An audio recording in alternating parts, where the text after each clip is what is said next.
Everyone, this is Veda from Zephyr Lake Carmelite Mission. Today I'm going to continue my series on St. John of the Cross's Dark Night of the Soul.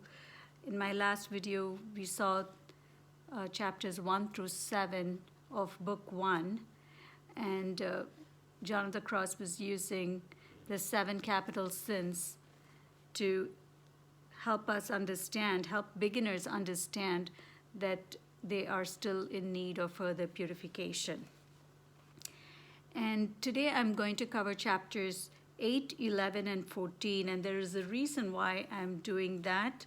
I'm going to skip a couple of chapters in between because I'd like to focus on the explanation of the very first stanza of the poem of the soul that is already in union with God, already attained union with God.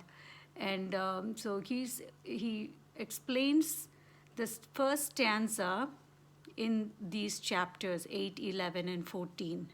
And as I said earlier, Book 1 is to do with the purgation of the senses, the night of the sense. And Book 2 is to do with the purgation of the spirit. So we're going to see today chapters 8, 11, and 14 from Book 1. And that is basically the explanation of stanza 1 of the souls that has already journeyed to the summit of the mount and has attained the union, the closest union possible, the highest degree of union possible while still in earthly existence. So that's that poem that we also saw in Ascent of Mount Carmel.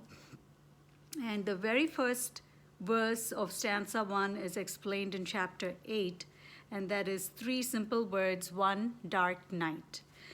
So the dark night is a spiritual state, as we said earlier, of the soul that is in contemplation, and the darkness is a purgation of the spiritual persons. And the darkness, we can say also, is a result of the closeness.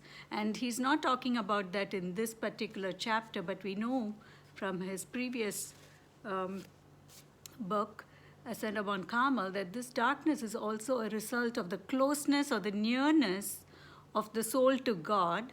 And that nearness spans the natural senses, both exterior and interior, because our natural senses are incapable of sensing and experiencing and comprehending, or rather feeling, the presence of God as He is.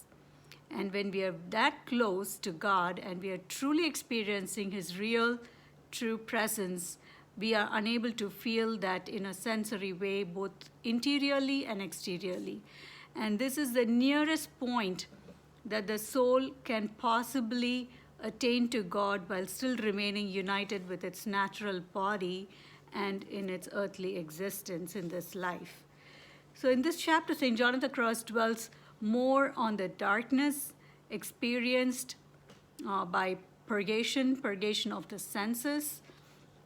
And he speaks of both the interior intellect, memory, and will, as well as the exterior senses. So God liberates beginners from all kinds of self-love or seeking of pleasures or base manner of loving created things. And He liberates them in this dark night that they go through, the beginners go through. He leads us from sensory exercises like the discursive meditation to more of a spiritual prayer of the Spirit.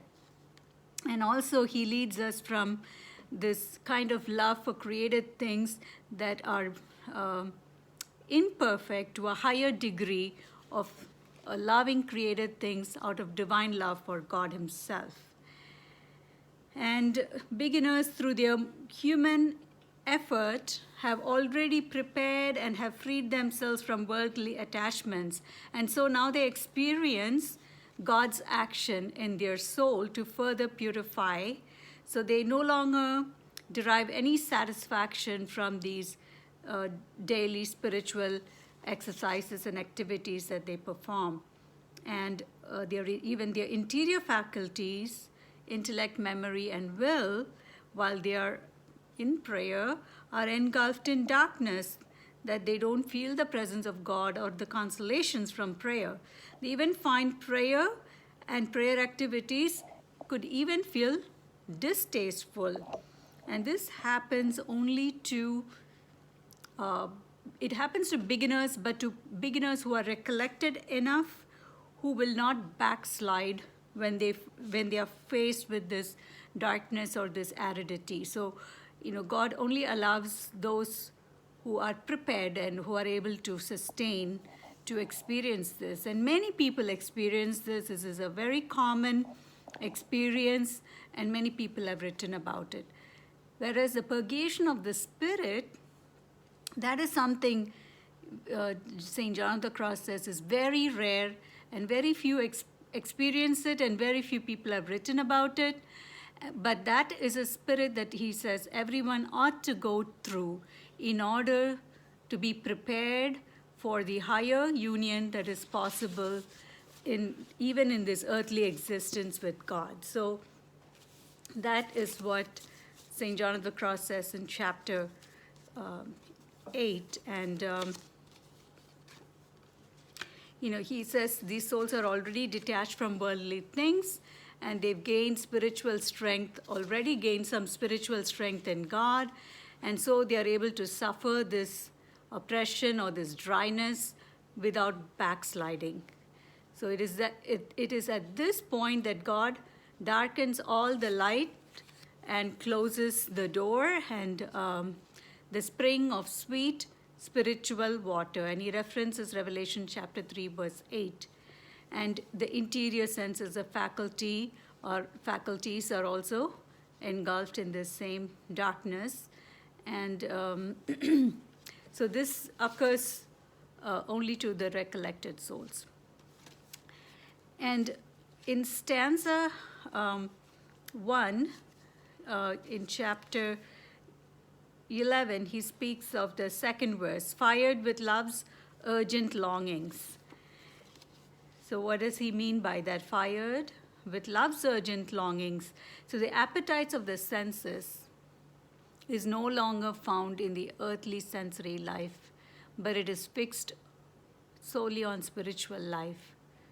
And the satisfaction that the soul receives from earthly and heavenly things ceases, and the soul experiences an intense longing for God, and that is compared to a thirst, like we read in the book of Psalms.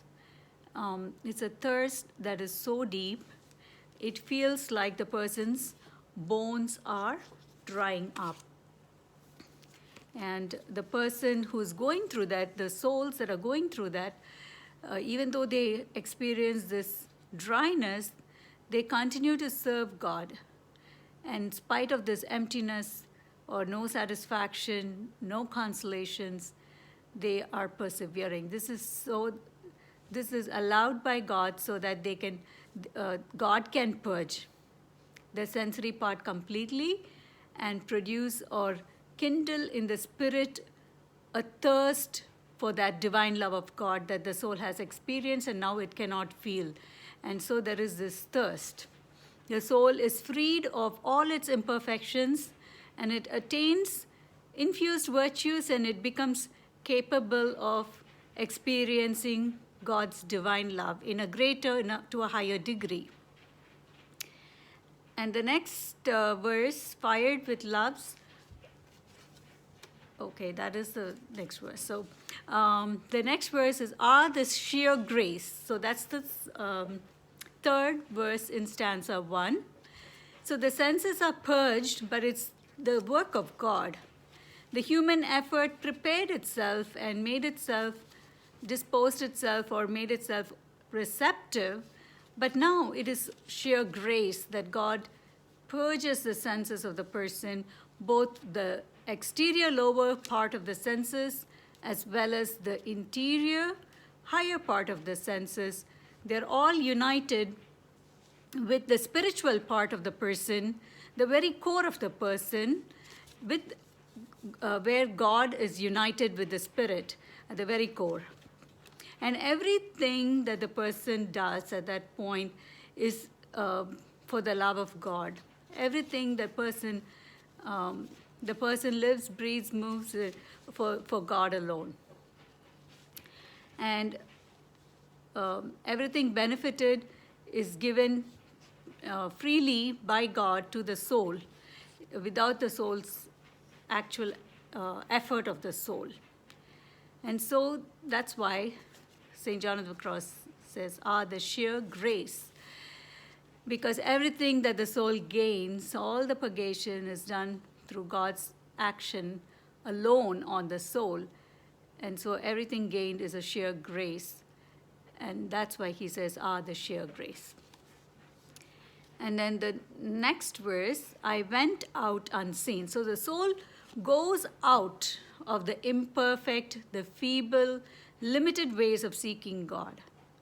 The soul goes out of its even earthly and heavenly satisfactions. It's setting aside, is no longer seeking those things. The soul has quieted all those appetites. The soul goes out of all vices and attains innumerable virtues through the sheer grace of God. And the soul departs from all created things and journeys towards eternal things. Its focus and all its attention, all its thirst is for divine, eternal things. And there's many benefits. The two benefits that he speaks of is the purgation itself. And then the second is that the soul enters this life of union through the narrow gate that is the dark night. He says the dark night is that narrow gate through which the soul enters this divine union.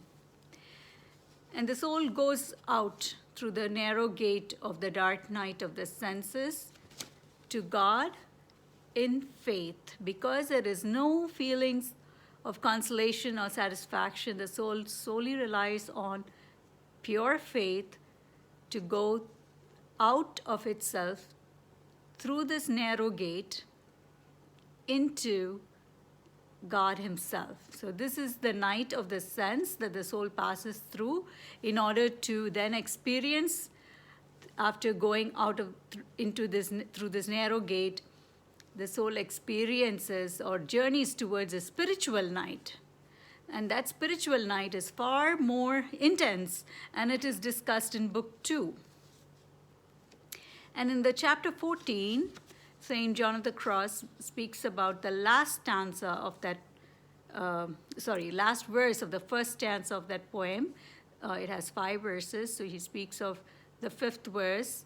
So he spoke of the first in chapter 8, and then in 11 he speaks of 2, 3, and 4.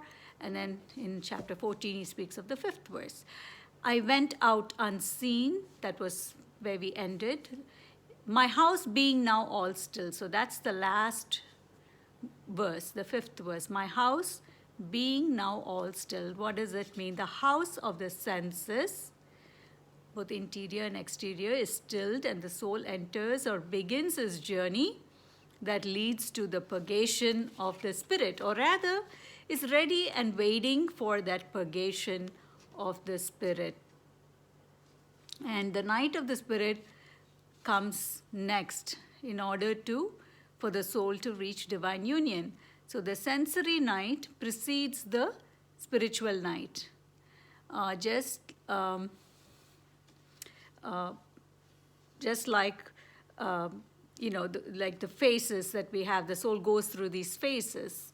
So the sensory phase, in the sensory phase, the soul is greatly afflicted in its senses. God allows these trials in order to strengthen and purify the senses. And just like how that happened for the senses, in the night of the spirit, the soul, the spirit experiences interior trials where it is deprived of all satisfaction and consolation in the soul. And so the soul is humbled. And this great trials the soul experiences in this, which is greater than what the soul would have experienced in the night of the senses. And that's why very few people have experienced it, and very few people have written or talked about it.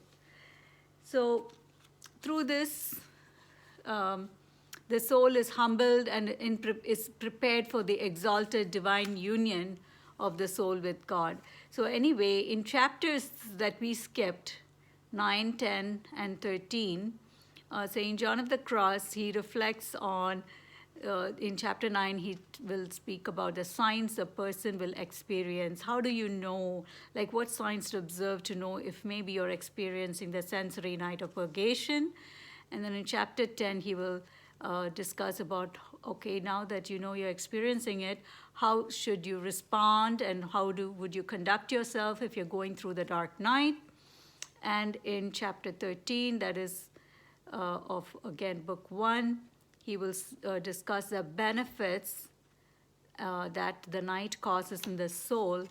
More or less, you can say that it is essential for the soul to attain a higher degree of union with God while still in existence in this world. So with that, I'm going to conclude my session. I hope you're having a good Lent so far, one that's blessed, holy, tranquil, and harmonious with your family, friends, with your church communities, and praying for the harmony and peace in this world that is in great need of our prayers.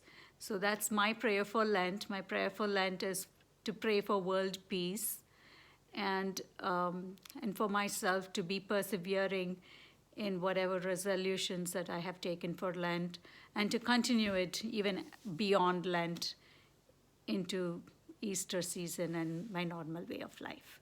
So that is my goal for Lent. I hope you have a blessed and holy Lent.